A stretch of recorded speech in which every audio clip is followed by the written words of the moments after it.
Video ini dibuat dengan latar belakang banyaknya tuduhan dari umat Muslim yang berkata bahwa Alkitab sudah dipalsukan, Yesus bukan Tuhan dan lain-lain, dengan mendasarkan pemikirannya dari isi kitab Al-Quran.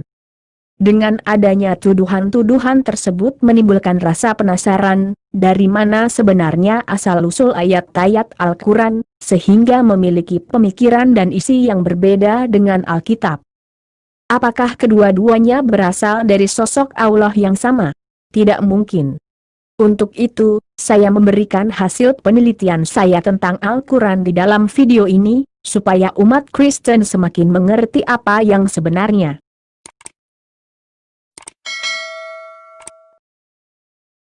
Pengertian firman Allah. Sebelum kita masuk ke pernyataan Al-Quran tentang isinya, mari kita memahami pengertian firman Allah. Dalam Kamus Bahasa Indonesia, firman itu artinya, kata, atau perintah Tuhan, atau sabda. Firman Allah berarti, kalimat yang disabdakan oleh Allah, bukan perkataan yang keluar dari sosok lain. Menurut keterangan dan pemahaman berdasarkan Alkitab, bahwa firman itu disampaikan Allah, yang datang dalam wujud manusia, atau seperti seorang malaikat, atau datang melalui penampakan wujud lain, seperti api, tiang awan, atau Allah berfirman melalui mimpi dan lain-lain. Sosok yang berfirman di dalam Alkitab Perjanjian Lama bernama YHWH. Sosok inilah yang berinkarnasi menjadi manusia melalui rahim Maria, yang diberi nama Yesus.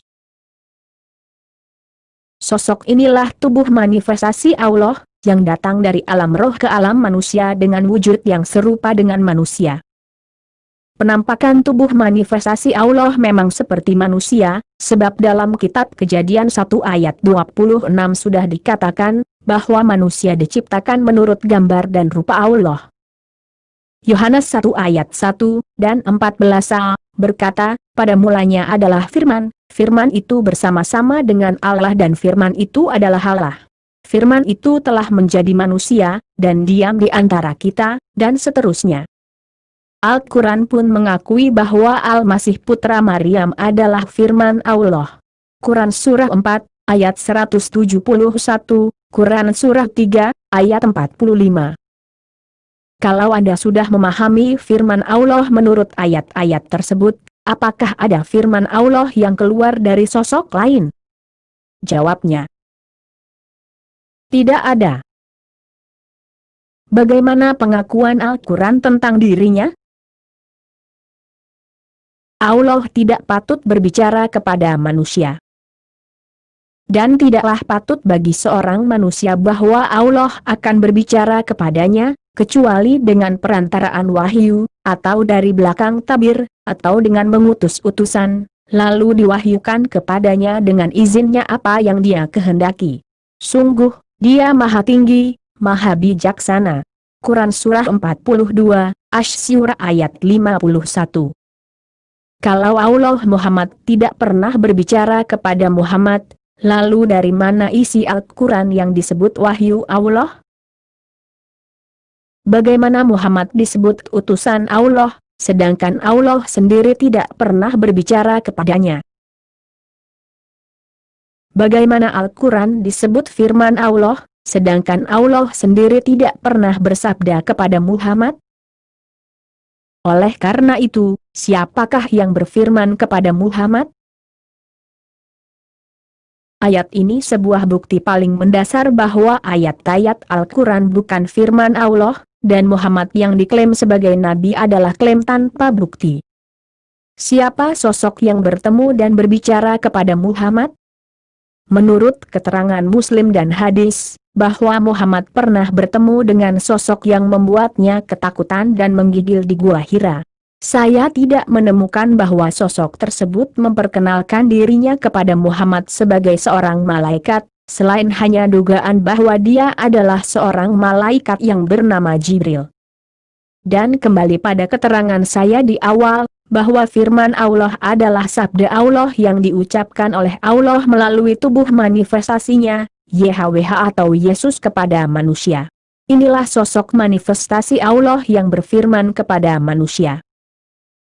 Quran Surah Al-Baqarah ayat 97, berkata, "Katakanlah Muhammad, barang siapa menjadi musuh Jibril, maka ketahuilah bahwa dialah yang telah menurunkan Al-Quran ke dalam hatimu dengan izin Allah, membenarkan apa yang terdahulu, dan menjadi petunjuk serta berita gembira bagi orang-orang beriman."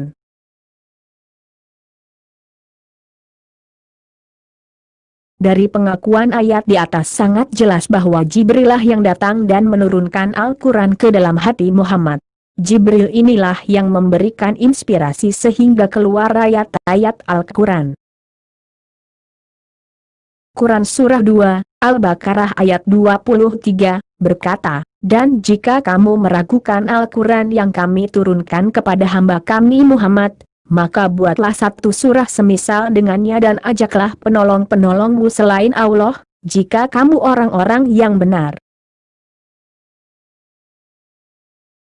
Di Quran Surah 2 ayat 23 tersebut dengan jelas dikatakan, bahwa Al-Quran berasal dari kami, yaitu Jibril, sosok yang bertemu dengan Muhammad di Gua Hira, dan dia bukan Allah.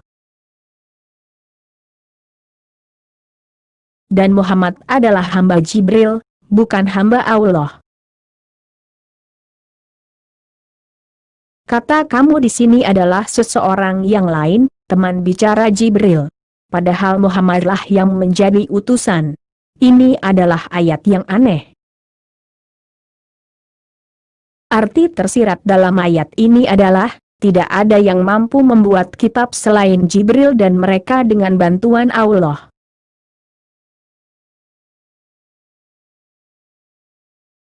Ketika Jibril berkata, "Ajaklah penolong-penolongmu selain Allah," tidak akan mampu membuat satu surah seperti yang dia buat, justru menunjukkan bahwa manusia dapat membuat kitab wahyu langsung dari Allah. Jika Jibril ini adalah malaikat, sebagai pembawa wahyu Allah, maka seharusnya tidak ada wahyu Allah sampai kepada manusia, tanpa melalui dia. Berarti, manusia dengan pertolongan Allah mampu membuat satu surah tanpa melalui Jibril. Artinya, Allah dapat berhubungan secara langsung dengan manusia untuk menyampaikan firman-Nya. Analogi, dukun berkata kepada pasiennya, "Tidak ada yang mampu mengobati Anda seperti yang saya lakukan, walaupun mengajak penolong-penolongmu selain Allah." Walaupun dukun bisa menyembuhkan, bukan berarti dia suruhan Allah. Maksud pernyataan seizin Allah. Pernyataan seizin Allah ada terdapat di dalam beberapa ayat Al-Quran, misalnya seperti berikut. "Katakanlah Muhammad, barang siapa menjadi musuh Jibril, maka ketahuilah bahwa dialah yang telah menurunkan Al-Quran ke dalam hatimu dengan izin Allah, membenarkan apa yang terdahulu, dan menjadi petunjuk serta berita gembira bagi orang-orang beriman." Quran Surah 2, Al-Baqarah ayat 97. "Dan kami tidak mengutus seorang rasul melainkan untuk ditaati dengan izin Allah.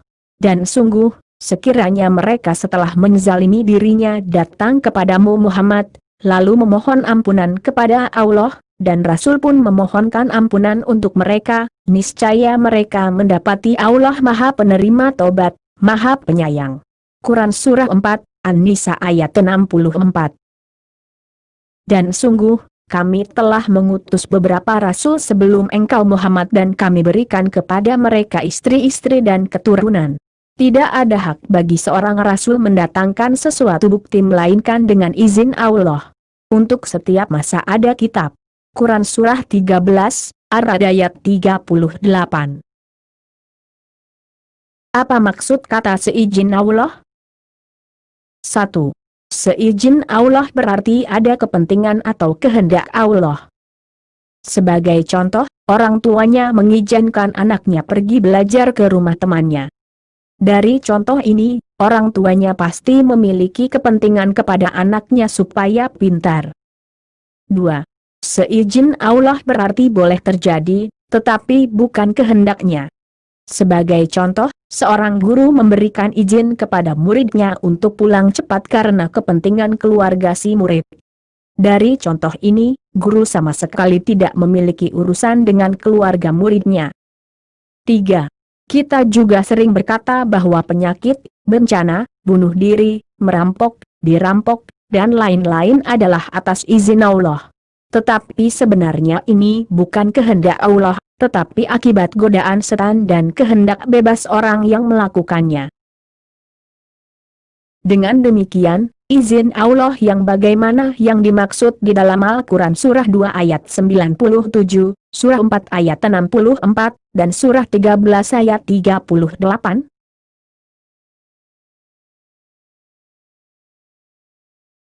Al-Quran adalah wahyu Rasul yang mulia. Sesungguhnya Al-Quran itu benar-benar wahyu yang diturunkan kepada Rasul yang mulia. Quran Surah 69, Al-Haqqah ayat 40. Sesungguhnya Al-Quran itu benar-benar firman Allah yang dibawa oleh utusan yang mulia, Jibril. Quran Surah 81, At-Takwir ayat 19.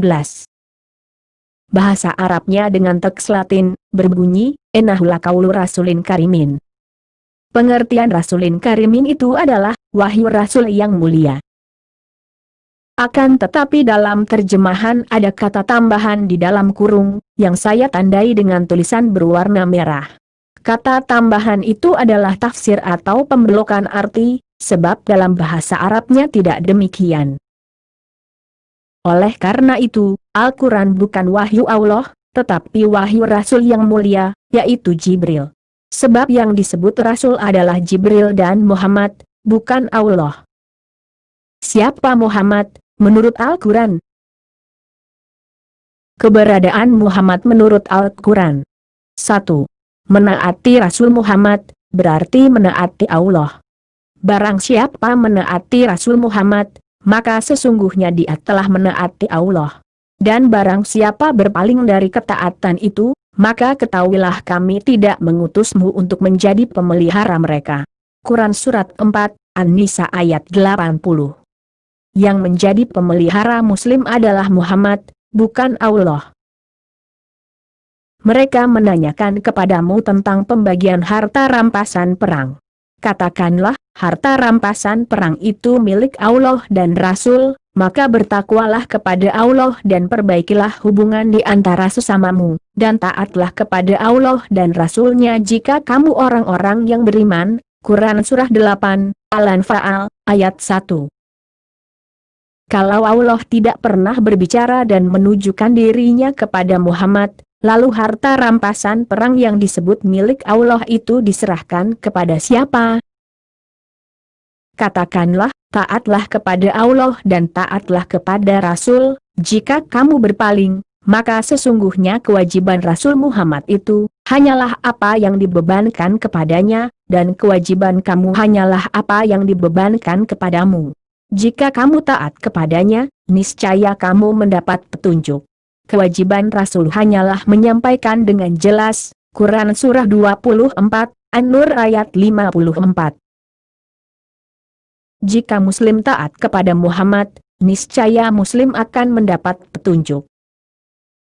Dan laksanakanlah salat, tunaikanlah zakat, dan taatlah kepada Rasul Muhammad, agar kamu diberi rahmat. Quran Surah 24, An-Nur, ayat 56. Jika Muslim taat kepada Muhammad, niscaya Muslim akan diberi rahmat. 2. Setia kepada Muhammad, berarti setia kepada Allah. Bahwasanya orang-orang yang berjanji setia kepadamu, Muhammad, sesungguhnya mereka hanya berjanji setia kepada Allah.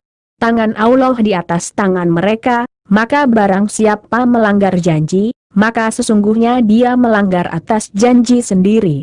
Dan barang siapa menepati janjinya kepada Allah maka dia akan memberinya pahala yang besar.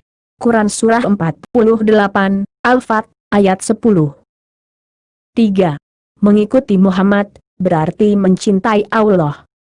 Katakanlah Muhammad, jika kamu mencintai Allah, ikutilah aku, niscaya Allah mencintaimu dan mengampuni dosa-dosamu.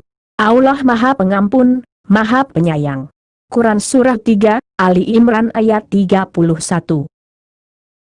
Jika Muslim mengikuti Muhammad, niscaya Allah akan mencintai dan mengampuni dosa-dosa umat muslim.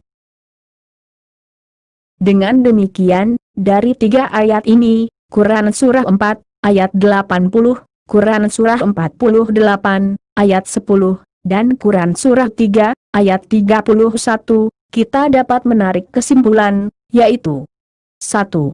Walaupun Allah tidak patut berbicara kepada umat muslim, tetapi muslim cukup taat, beriman dan mengikuti Muhammad, maka sesungguhnya umat muslim sudah taat, beriman dan mencintai Allah. 2. Jika Allah tidak ada sesuatu pun yang serupa dengannya, Quran Surah 42, ayat 11, dan tidak mungkin memperlihatkan dirinya kepada manusia, maka eksistensi Allah ini sudah diwakilkan dengan sosok dan pribadi Muhammad. Kesimpulan dari penjelasan ayat-ayat Al-Quran di video ini adalah 1. Allah SWT tidak pernah berbicara kepada manusia. Quran Surah 42, ayat 51. 2. Taat kepada Muhammad berarti taat kepada Allah. Quran Surah 4, ayat 80, dan lain-lain. 3. Setia kepada Muhammad, berarti setia kepada Allah. Quran Surah 48, ayat 10. 4. Mengikuti Muhammad berarti mencintai Allah. Quran Surah 3, ayat 31. 5. Ayat-ayat Al-Quran berasal dari Jibril yang dimasukkan ke dalam hati Muhammad dengan seizin Allah. Quran Surah 2, ayat 97. 6. Al-Quran adalah wahyu Rasul yang mulia. Quran Surah 69, ayat 40, dan Quran Surah 81, ayat 19. Kesimpulan, Al-Quran adalah wahyu Rasul yang mulia.